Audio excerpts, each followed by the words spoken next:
So at what point did that change from how, at what point did that, I'll start again.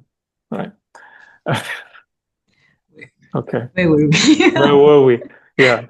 Uh, if I haven't edited this out, just know the Zoom cut out, so we have to start again.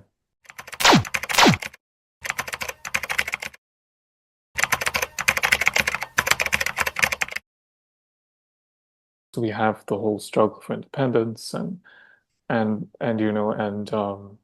eventually, of course, Malaya is independent, but they retain the school system as a general rule. And then you have I think, the National Cultural Policy in 1970. And there are a lot of debates about the use of language. And if we look at scholars of Malaysian drama, um, you see that they talk a lot about the nationalization Mm, of drama, mm. whether it's at the government level or countercultural level. How did that affect the performance of Shakespeare in I think about the 70s or 80s? What happened? It had a huge impact in the 70s. Prior to that, you'll find that we have a record of Shakespeare being performed by multiple groups. There's the MATG, the Malaysian Arts Theatre Group, for example, and then there's the LIDRA, the Literary and Dramatic Association, based in the English department in UM. And Shakespeare was a mainstay of their performances. But with the National Cultural Policy, I think practitioners and writers were very committed to this idea. They wanted to see the nation come together as a united nation. They deeply believe in this idea of a national identity and a national culture.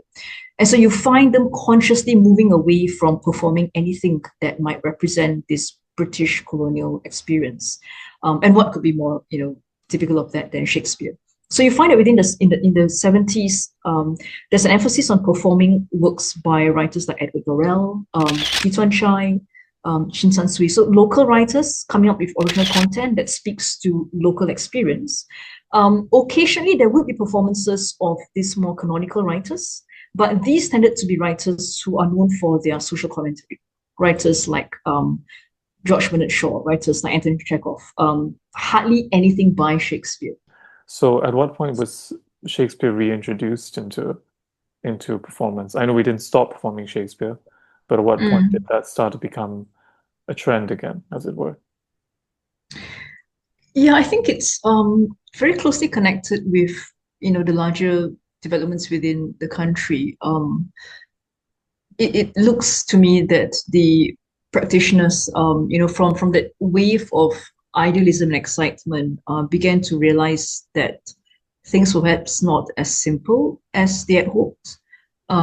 And so eventually, what you find is a move back towards Shakespeare, but a very deliberate attempt to now present Shakespeare on their own terms. We talked about variations across Asia, but you do find this quite often happening in nations that have been colonized. The initial complete rejection of anything to do with the colonizers, and then coming back to it, but negotiating it in a different sort of relationship, no longer feeling obliged to try and perform Shakespeare the way they've been taught that Shakespeare should be performed.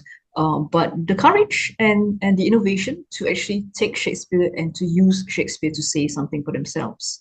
So by the time you get to the late 90s and certainly in the early 2000s, you find companies like Instant Cafe Theatre, for example, performing Shakespeare. They had one performance of A Midsummer Night's Dream. It was an outdoor performance.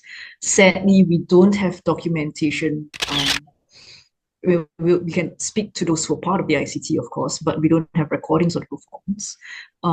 In 2000, we have a performance again by the ICT, this time of The Merchant of Venice. And that one's a very deliberate attempt to use The Merchant of Venice to talk about what is viewed as social inequalities and discrimination within the country. So Shakespeare does come back eventually, but it's a different sort of Shakespeare.